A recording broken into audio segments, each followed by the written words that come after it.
welcome back to my channel, and we have a very special guest today. Hi, I'm Bernard. And we actually met at Uniqlo when we were working a long time ago. A long time ago. 2016 actually, to be exact. And so... Really, 4 years. Yeah. We're just going to have a very chill conversation about some topics. I really want to focus today more about like resilience, about rejection, how to deal with rejection, validation, all of these cool topics that I feel like you would have a really good grasp about it, because Bernard acts and that is a very difficult career. So I thought if we just jump straight into it, what was the question? Okay, so the first question is a scenario question. If you had to direct a play that involves a cockroach, a rabbit, and a glass ceiling, what would the plot be about? Cockroach, a rabbit, and a glass ceiling. Yes. Anything. Cockroach, a rabbit, and a glass ceiling. What I would do is I would treat it as sort of like it's in a laboratory setting, right? And they're in this glass cage. It's sterile. And we follow the perspectives of the cockroach and the rabbit, and they're trying to figure out what their purpose is and how to escape. Okay. But escape to what? Whoa. Because maybe they're being fed, maybe it's a good life, but the grass is always greener on the other side. Finding out what our purpose is. I think that's a really human element, because you want it to be relevant. So that's how I would do it. Oh, okay. Yeah. And I would use it as a setting to comment on some sort of social mental commentary. So you would be in their internal dialogue. Yeah. Or you would follow their journey. Look, I love narratives, right? So I was thinking sterile laboratory setting, but you don't know that at the start. So maybe a red light flashes and something happens. Then you start associating. So taking in my psychology background of how an experiment is conducted, or what associations start coming. And then how do you bring the audience or the viewer, if it was animated film TV, how would you take them on a journey? The audience on a journey. How do you keep things interesting? Yeah. Because honestly though, a cockroach and a rabbit and a glass ceiling is pretty interesting already. Yeah. But how do you, after 5 minutes, you kind of go what's next? Well, it could just go for 5 minutes. This could be. Oh yeah, that could be pretty cool. Clip. Yeah. Really art housey. Yeah. Maybe. Wow. That's an interesting question. Can I ask why you asked that? Because I just wanted to get this is a way to get your brain just pumping, because I feel like these sorts of scenario questions are so powerful. People, or at least for me, my thinking used to be very restricted. If you gave me those prompts, I'd be like, I guess they're friends and they live in a glass ceiling house. It could be like that. But as soon as I guess you get the permission to just go wild with creative ideas, you can do anything. And I also wanted to ask that because your background is acting, so and you know how directors work. How would you make this thing? And I like how you include the red flashing light. I would have. It's interesting. And I think it's and I really have to thank VCA for this. It's you have to allow. They are not sponsored. They're not sponsored. And I'm not asking you to audition there. There are a lot of really good acting schools too. Allow yourself to make mistakes. Allow yourself to discover things. Allow yourself the excitement of failure. And I say excitement, not the anxiety. Yeah, excitement of failure. Yeah, do you get excited when you fail? Sometimes when I make work, I get excited about the prospect of failure. That this could go either way. It's kind of like adrenaline junkie kind of vibes. Yeah. Of course, sometimes I go oh my goodness, this is not gonna go the way I thought it would, or what if someone gets a negative response to it? A negative meaning shock or whatever. But then a part of me goes that's pretty exciting. You don't know how it's gonna be received.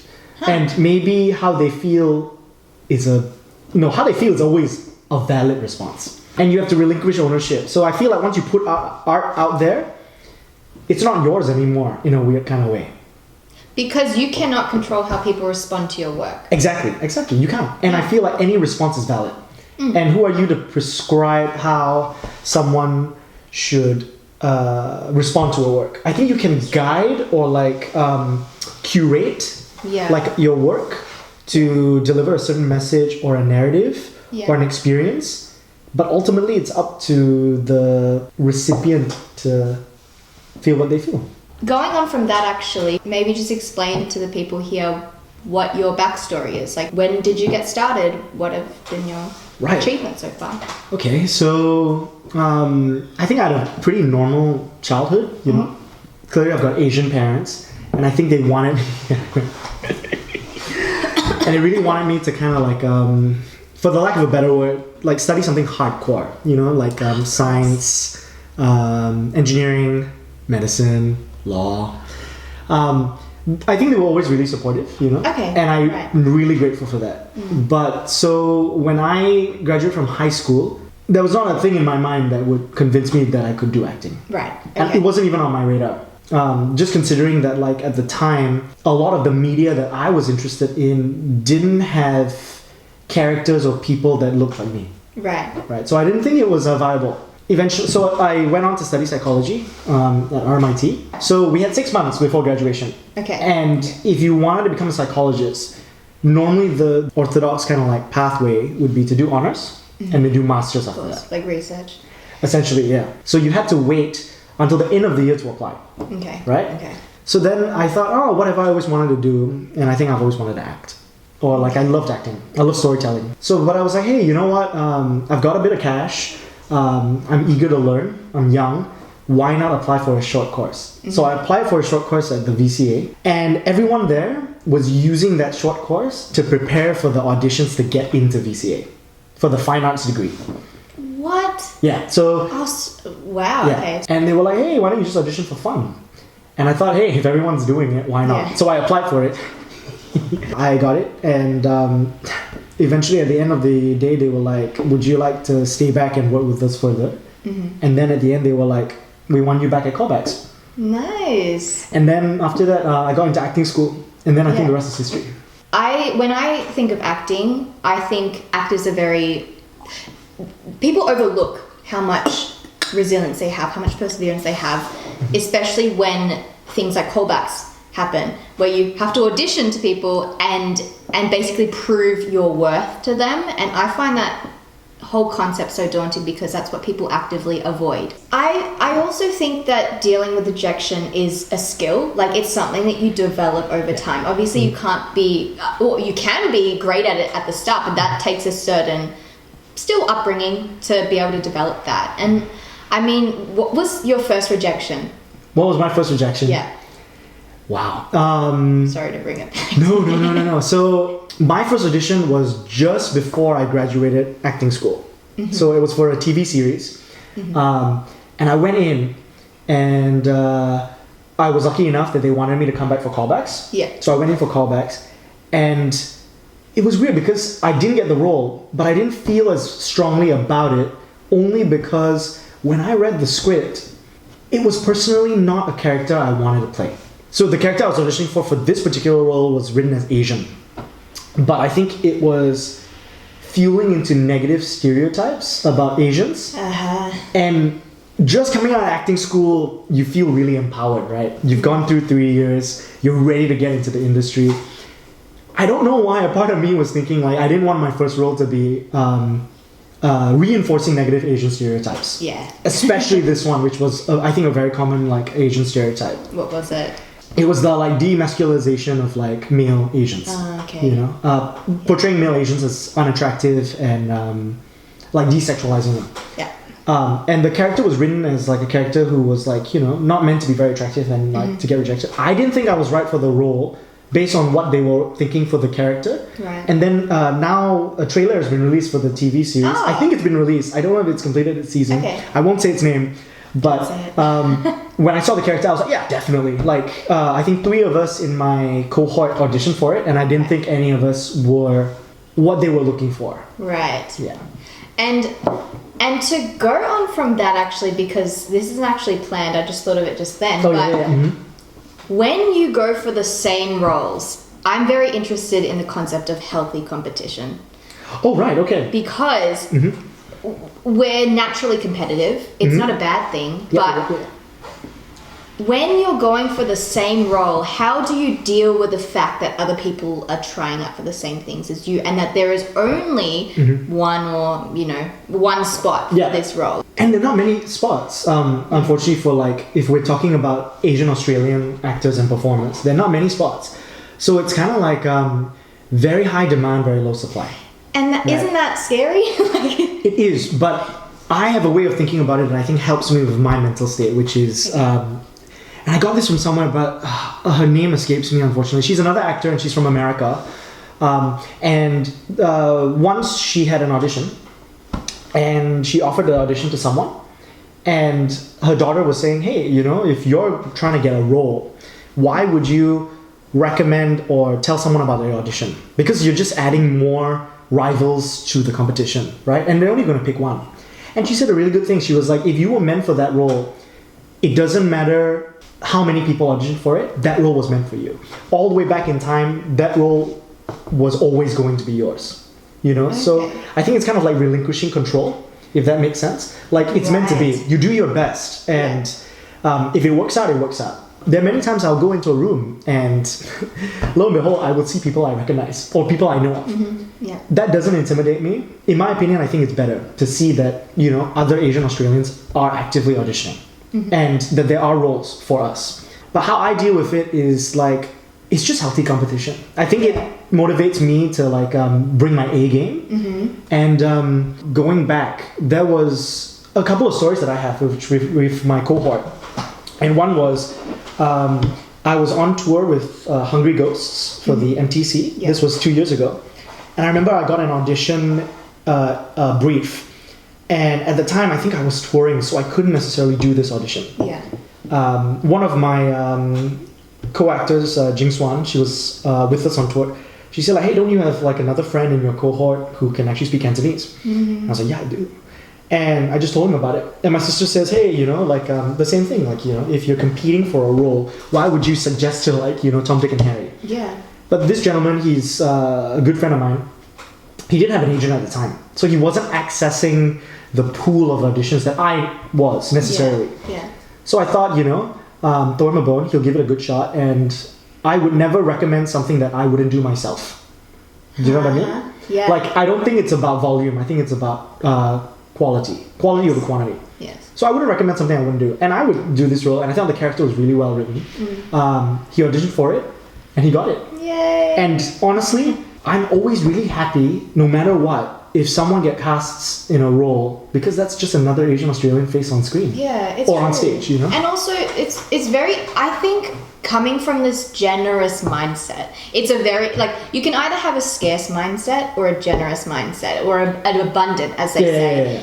And I really like what that actor, the female actor, told you, because what she's trying to imply, or I guess what's implied from it, is that if it's like external factors that you literally can't control, whether they like your appearance or they like your way of acting, that's up to them. And you cannot control that, no matter how much you like to think you can. And basically what she was saying was, there's only so much you can control, which is how you present the monologue or how you present the work to a standard that fits you, and you just let it go. Like, you just go, screw it. Like, this is exactly what, this is me, and you take it or leave it. And if it's not the role for me, like, move on. And that's funny, because for this audition, I didn't put my name in the hat. Later on, during that period, I had an audition with one of my best mates in acting. And it was a role that I auditioned for too. And I think it's about separating the personal from the professional. Expand on this, please. Interesting concept, yes. It's like focusing on the, it's like separating personal and professional, and I think it's about encouraging collaboration over competition, right? Okay. In my opinion. It's not easy. I think I still have a lot to learn about it. And of course, I'm human. I react to things negative and positive. But I remember that audition, it was something I really wanted. It was fairly big, and there were many rounds. So, you know, many callbacks. Yes. And what happened was, we were both auditioning. I remember, I think round 2, you know, they get you to wait outside in the waiting room before you go in. And I remember seeing him, and I was like, good to see you, like, you know. And we never outside the room talk about our process of how we audition. But I highly respect him as an actor. I think he's one of the better actors that I know of. And I told him like, you better bring your A game because I'm bringing my A game. Yeah. And of course I knew that we were both auditioning for the same role. Yeah. And there's only one position for that role. And I told him like, I don't know how many rounds this is going to be because this was something quite big. But I told him like, I better see you in the next round. You know? Yeah. And I told him from the very start that I was like, this role, it's between me and you. Yeah.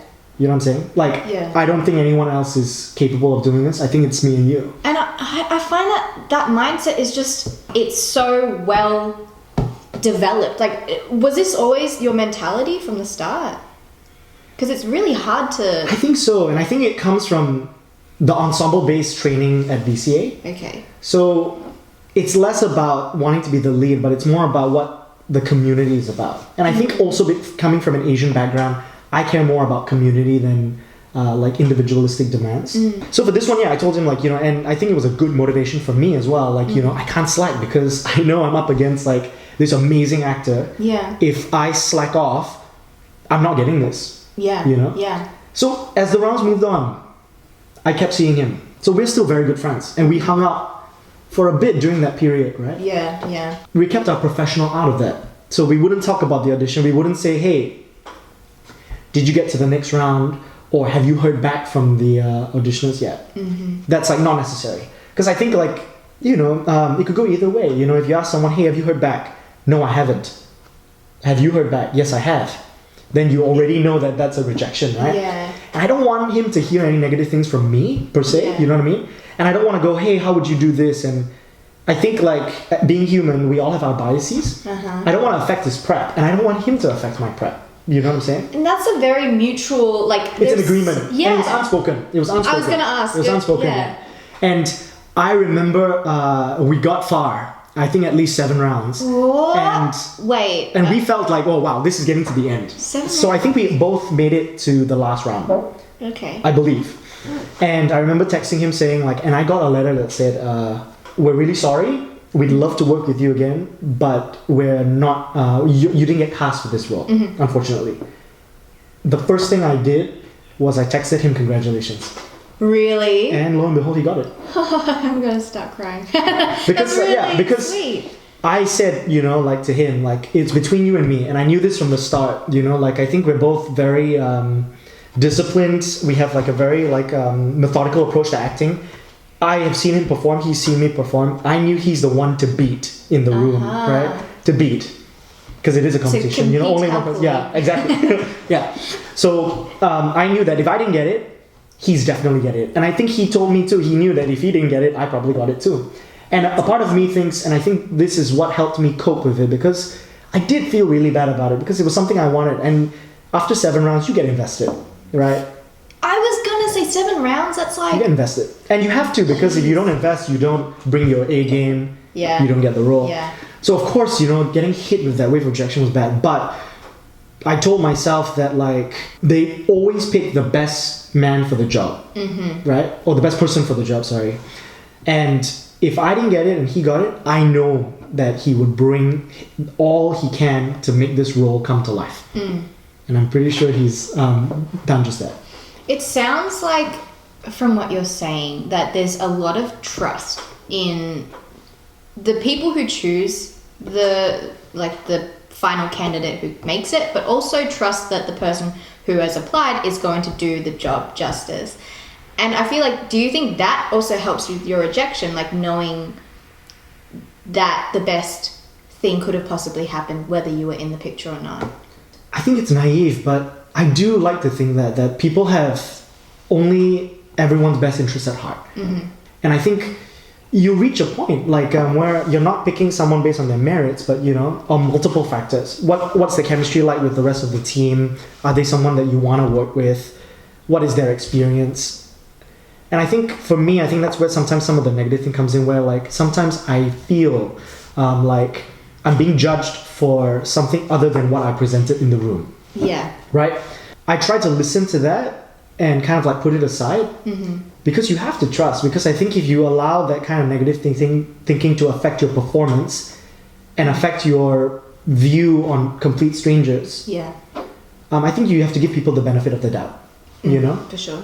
Keeps your head sane, right? keeps your head sane. And I think when you're in the room, you're juggling like, what are my lines? Like, who am I? What are my cues? You don't need to think about other things as well. But yeah, I think it really helps to think that, like, you know, whoever they cast will do the job justice. And like I said, you know, for most of the roles that I've done, if I don't get it, that's still another Asian face on screen. Another Asian voice to be heard. Yeah. And I don't need all the roles. You know, I think like people will get tired if they see you all the time. You know what I'm saying? Hollywood. Yeah. And like going back to what you said about the 7 rounds, I didn't think it would be that extensive, but I'm just naive. Like, thank you. So when you're going through that many rounds, it's a matter of resilience, but I'm very fascinated by the balance between persevering and giving up, knowing when to healthily quit. Right. Okay. And have you ever had to really practice that, like knowing when to quit and when it's not for you?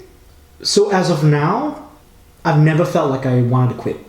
This is something that I chose to do. This is something that I like doing. In terms of how I approach, let's say, an audition or like an interview or job interview is, and I think I got this from Michael B. Jordan, amazing actor, is every time I go to an audition, as soon as the audition is over, I forget my lines. The sides or like the script that they give you to audition with, I shred it. Okay. Immediately. If I need to print another one, I'll print another one. I think you go in, you do the best job you can, you walk away, don't expect anything. Because sometimes a lot of rejections are silent rejections. You never hear back. And so they just, they don't reply and then you assume you didn't get it. Is that what you mean? Yes, actually, yeah. So they just don't say anything, and the assumption is you don't get. And then maybe you'll see a trailer or a casting or like an announcement, a casting announcement that someone got the role. Wow. Yeah. So I think a lot of it, and fair enough, you know, you've got thousands of people auditioning. You can't email. It's just, I think, not logistically possible to email everyone. So for me, for my own mental health, I literally just step in, do it. Treat yourself after an audition. Walk away. KFC? KFC. That's it. Eat KFC. some wicked wings? That's it. Or like get a dessert, a cake or something. Or like just like take a day off. Like, you know, like it's hard because you have a lot of auditions. You can't possibly take that many days off. But I think you need to like celebrate that you got the audition and then walk away, because I think after you do an audition or after you do a task that has to be evaluated, you can't help but go, what could I have done better? What didn't I do? What should I have done? Those shoulds, I think, aren't healthy. You know? Shoulds are the worst. Yeah. Because you can't control what you've done in the past. You can't. It's, okay, there's this quote by Lily Tomlin, and it's in the book, You Are a Badass. Badass. Nice. Don't know how to say it. And her quote is... okay. So the quote is, forgiveness means giving up all hope for a better past. Whoa. Yeah. Damn. Right? Yes. You just... Because when you're so caught up in the past, you're thinking, what should I have done to have changed my present or the future? Yeah. But thinking so far back, or thinking even just a second back, is a waste of time, because now you're thinking about something that cannot be controlled. Yeah. It's literally, you've done what you can and you let it go. But letting go is forgiveness, and forgiveness is hard. Yeah. I agree. Yeah. That's actually a really beautiful way of putting it. For a better past. Because the past is just the past. Yeah. There's no changing it. Now it's just focusing on the present and the future. Exactly, yeah. Mainly the present, because people overlook how important the present, you know, they talk about mindfulness, like focusing on the present, because even the future, you cannot control No, you can't. a lot of the future. Like fearing, I guess, worrying and fearing about something that has not happened yet is also a very easy thing to do, but also a very dangerous thing, or like a very ineffective thing to do most of the time, which is, I mean, I'm great at it. I don't know about you, but it's really easy to think either I should have done something or what should I do, and fear about something that hasn't happened. I do the exact same thing. And I think a lot of the root of anxiety and like disappointment comes from expectation. Oh, yeah. Expecting a certain result or wanting something to go a certain way. And I think if you relieve yourself of that, you're better off for it. I think it's healthy to actively want something and have goals, but not at any cost, I don't think. And I guess like in terms of expectations, expectations are, I guess I use the word dangerous, again, not really, depending how you look at it, but expectations are harmful when you're expecting what other people should do. Like when you're controlling something that literally cannot be controlled. Again, going back to that internal, external. But if you're expecting something from yourself, you can control that to an extent until, then it becomes out of your control, such as an audition, and expecting, you don't know whether they're going to say yes or no, and you just have to let that go. But you can expect how your performance will go. And I think that's why prep is so important. And sometimes you don't get a lot of time for prep, but you don't want to go in thinking you can do better. You know what I mean? And that happens a lot. Really? Like I've screamed in my car like plenty of times after an audition, just going like, you idiot. Like you rehearsed, you prepped it. But I think that's kind of like you're prescribing something, Yeah. And then of course when the rejection comes, you kind of go like, I knew I should have done that, or like I knew I should have maybe put in a bit more time. But it is what it is. And I think it preps you for the next audition, because there'll always be another audition. And I think it's good to know that you'll always have another chance. Back to that abundance mindset. But that also gets like, dangerous when there are droughts, because like anything, there'll be quiet periods and busy periods. The anticipation, I think, can be a killer, in my opinion. How do you deal with that? Keep living life. Keep living life. Surviving. Because that's something I actually need to get better at and I'm still learning about as well. It's like, how do I keep living life? Honestly, in my opinion, anticipation auditions are the hardest part of acting. Once you get the role, you can make a mistake and the director will just say, hey, can you try something different? Or, you can play. But I think with an audition, there's the idea that you need to get the validation of the team to get you casted. Yes, and that idea of validation... With acting, that is such a raw thing. You're literally giving yourself to these people and you're in their judgment. They determine whether you get the role or not. How do you deal with that idea of trying to validate yourself to other people? I think how you get over it is not looking at it as if you're seeking validation. Okay. So me and my cohort of actors, we talk about this a lot, and one of my buddies, Damien, he said something really great. He said, when you do an audition, don't think of it as you trying to prove yourself right for a role. Think about it as sharing your work, sharing the work you've done.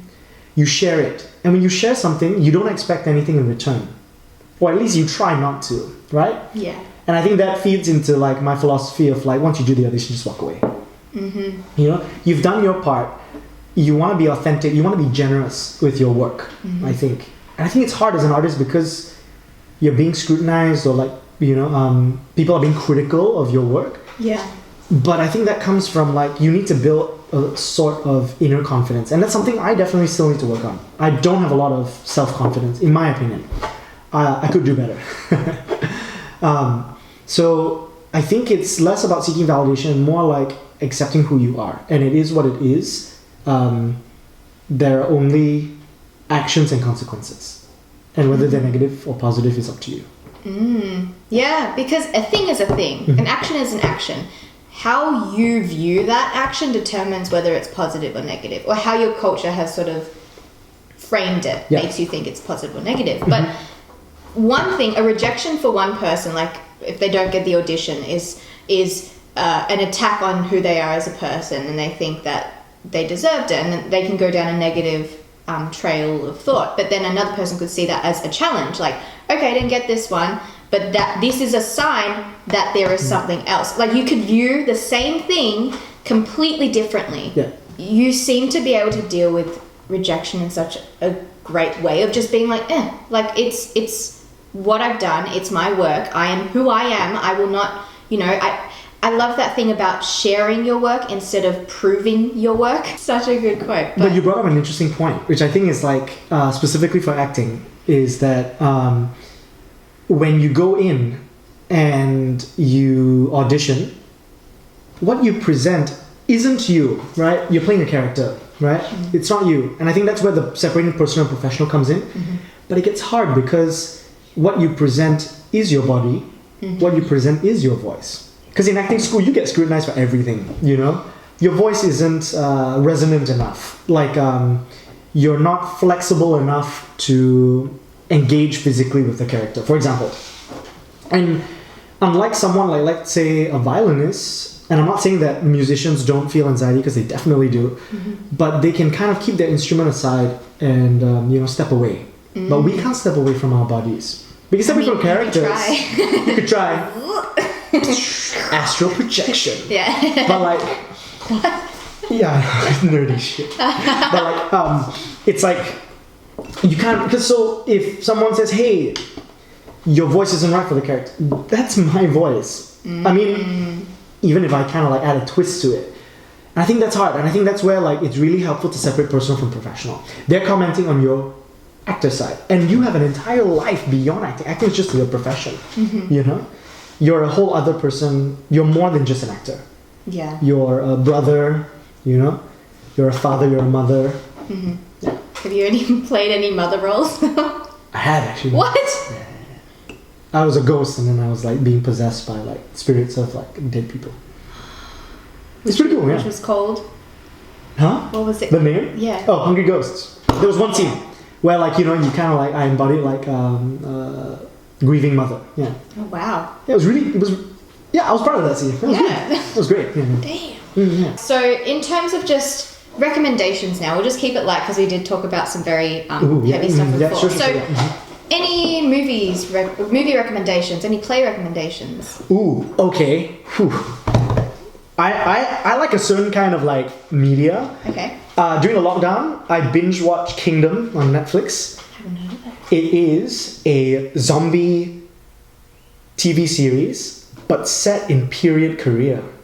What? I know. You'd think they wouldn't fit. It's never been done before. Or, well, not as I'm aware of. It's based on a comic book. But, okay. Really good? Really good. Highly recommend.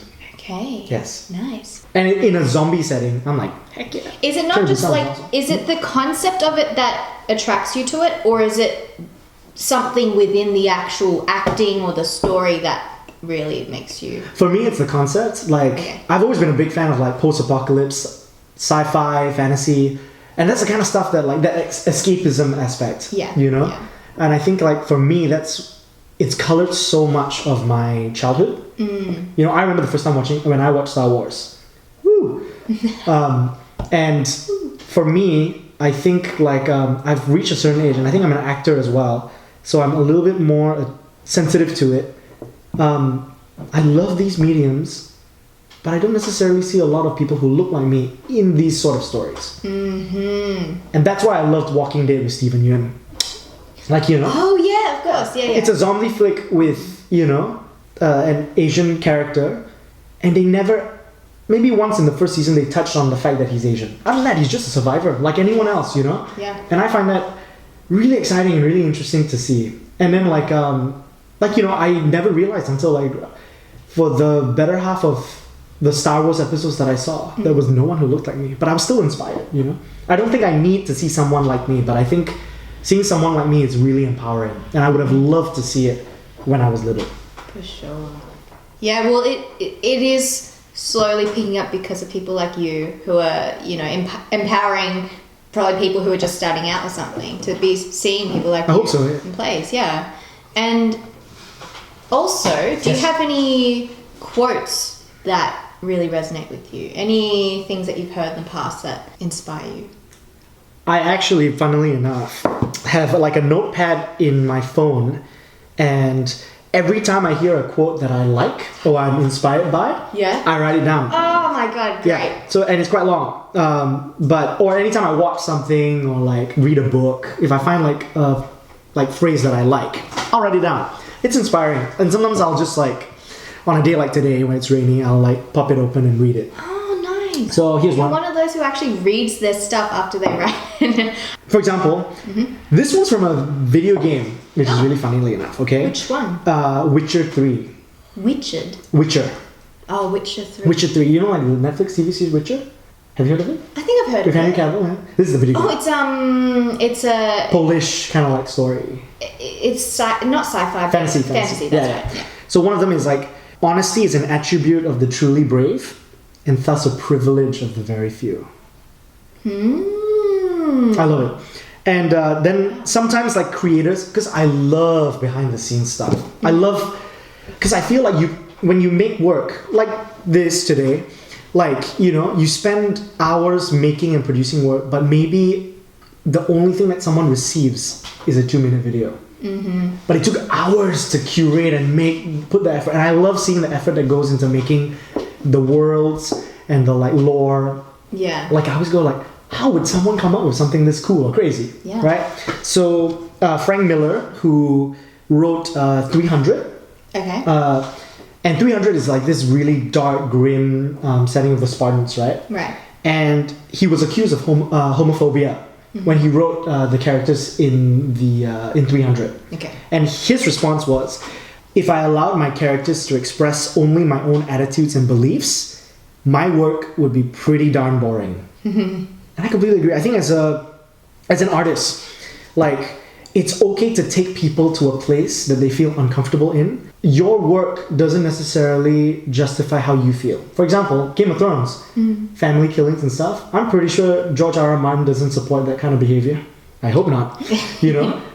And it's interesting because it comments on like our most like primal needs and versus like, you know, what is really happening out there. And I think like every response is valid, and maybe sometimes you feel insulted, but I think it's good to question whether the artist wanted you to feel that way. And that feeling is valid, you know? And I think it'd be good if you feel like a certain way against like, you know, if you see like a murder on screen and you feel disgusted and vile, because murders are bad. But doesn't that also relate to what you said before about your work is your work and how people react to it is different? Exactly, yeah. So, I mean, yeah, like the person who created it can't control what you're going to react to it. And as long as they don't intentionally make something, you know, racist, I don't know, something like that, Exactly. like, and you take it a certain way and they didn't mean it, then, I mean, that's just a reaction. They can't control it. Exactly. I also think, like, you know, flawed characters are interesting. Yeah. You know? I don't want to see someone who's perfect, you know? Like, perfect does not exist. It does not. Perfection is just overrated. I hate... Oh, I say the word perfect all the time. Like, on Messenger, I always say, like, perfect, okay.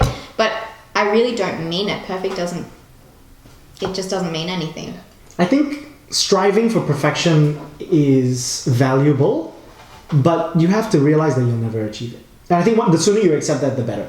But do you think then just don't try and strive for it then? Why not strive for like success or strive for your personal definition of success instead of striving for perfect, because that doesn't exist? So I see it as more like perfect doesn't exist, but I think you still have to try and you still have to invest. Like you got to push yourself. And perfect is like unachievable. It's like it's the glass ceiling you'll never break. But I feel like if you can, that could be part of the rabbit and cockroach. Yeah, how they escape. But if you can get pretty damn close, that's awesome. And I think you're right. It should be about growth and like the idea of like what it costs or what you have to develop to get to that point. But for me, I don't think about that because I think it's inherent that you'll have to do that to achieve perfection. That's why I think striving for perfection is good, and the sooner you accept the fact that you'll never achieve it is better for your mental health, I think. Yeah. Okay, so now I'm very interested to change this into a more like education sort of direction. What do you wish you would have learnt in school? Or what you wish was taught nowadays or when you were in school? In a weird way, when I was in acting school, I felt a lot of the lessons that they taught us should be taught to everyone. For example? How to express yourself, how to channel strong emotions into work, you know, and learning how the body works, I think was really useful to me. Like, you know, how we move and what's the most efficient way to move was really, really helpful. In what way? So we studied something called the Alexander technique, right? I think I've heard of it, yep. And it's basically like, the hip moves, you free the neck, you have a lot of like unnecessary tension in the body. Yeah. And sometimes I see like school kids carrying backpacks bigger than them. And Got back pain because of it anyway. Exactly, yeah. So that's not healthy, because I think like health, it encompasses everything about you, your body, the mind, problem solve, how to be creative. For example, let's say one of the parameters of your acting assignment is it has to be 5 minutes long. And how do you work within those parameters? And allowing yourself the creativity to kind of like solve that problem. Like, what would you come up with in 5 minutes? What is the arc in 5 minutes, for example? Like, allowing kids to kind of like figure that out for themselves. Allow them to make mistakes. Allow them to try things in the safety of school. That's sort of the skill that we realize later on that we're not so good at. Like, we don't want to make mistakes because we were penalized for making mistakes at the start. Like, I didn't want to get a D because like that would have meant you got that wrong or you got that right. Like, there is no in between. Exactly. And so you get that tick or you get that cross and you're like, okay, well, I won't make that mistake next time. But you're still not developing the journey of making mistakes and being rewarded for making those mistakes. I feel like it's so important to really look at like the progress of like, or just trying stuff, failing, trying stuff again, and the idea that failure is not a bad thing. It's okay, yeah. Yeah, it's a good thing. It's what we need to create, to differentiate what failure is from success. Without failure, you don't know what success looks like. Like, you need the yin and the yang. Exactly. You need both. Yeah, like, I think it's interesting because more often than not, these days, when you ask someone, what is your weakness? They'll say, I'm a perfectionist, right? And a part of me goes like, that's a really like safe response, because it means that, you always try to make sure your work is great. But for me, I think what's more important is like, if you're a perfectionist, can you deliver a product? Can you work within time constraints? Or will you always be caught up with the little details and not allow yourself to just finish a product and hand it in? Because I think that's more important, that you actually finish a product and like deliver it rather than constantly working on it. I think you can work on anything forever. I think, or you can think about everything forever. And I think for me, art is beautiful because whether it's music, drawing, or like acting, or like a museum piece, you take something internal and you make it external. Yeah. It will never fit the idea or the vision in your mind. You can get it pretty damn close, but it's allowing yourself the trust that what you will end up with is not necessarily 100% of what you imagine or felt in your mind. I think it's beautiful, externalizing the internal. I think so. And yeah, you can always work on something until there is no end. You can always keep improving. You can go back, yeah. Exactly, yeah. And something that I observed a while ago was people used to tell you what excellent standard was, what an A+ was, what the cap at which equals success. Like, when you've got that 100%. But 100%, first of all, does not exist. No, it doesn't. Also, you don't actually develop the skill of developing your own A+ standard. So you keep going because you don't know when to stop, because no one's telling you that, okay, your work is good enough, like, just submit it. Like, that is a skill that I don't think is taught enough in school, is just knowing what your own final product should be like and dealing with that. So another thing that I'm very interested in knowing is, who were your mentors, or who were people that you really looked up to? And what sort of advice or life lessons did they give you? Right. Big question. So I remember the moment I realized I wanted to do psychology. I was in high school. It was time to pick a uni, and it was time to pick a course. And my dad studied engineering in uni. Yeah. He was kind of hoping that I would study engineering at his alma mater, I didn't. Yeah. Just before I graduated from high school, I remember I talked to someone who was a positive psychologist. The easiest way to describe it is basically like a psychologist helps someone get from -10 to 0. A positive psychologist helps you get from 0 to 10. Okay. So it's like self-actualization. I don't mean any of the connotations that come with these words. I just think that it's just for the lack of a better term. Most of psychology was designed to help people with mental illness. Yeah. But a lot of psychology wasn't really catered at the time to people who were living their lives normally without the stress or anxiety of mental illness. So positive psychology was created to help people like actualize and to help them achieve their goals, to help them grow, to help them foster healthy relationships. Yeah. You know, whether that be romantic or friendly. Yeah. So that was something I was really, really interested in. So she influenced a big part of me. I think my teachers at the VCA were also very excellent mentors. You've got like Sapita, Rinsky Ginsburg helped motivate me to find that I'm actually a physical performer. And and there's so much you can communicate just through the body. And I guess what is sort of things, because anyone could teach you about the body, anyone can teach you about actualizing, but what about them stood out? Like, why did you find that they were the ones who helped you? Right. I think it's the passion that they had for it, the experience, the fact that they had seen so much, they had experienced a lot, they kind of went through what I was going through, albeit like, you know, in the past for them.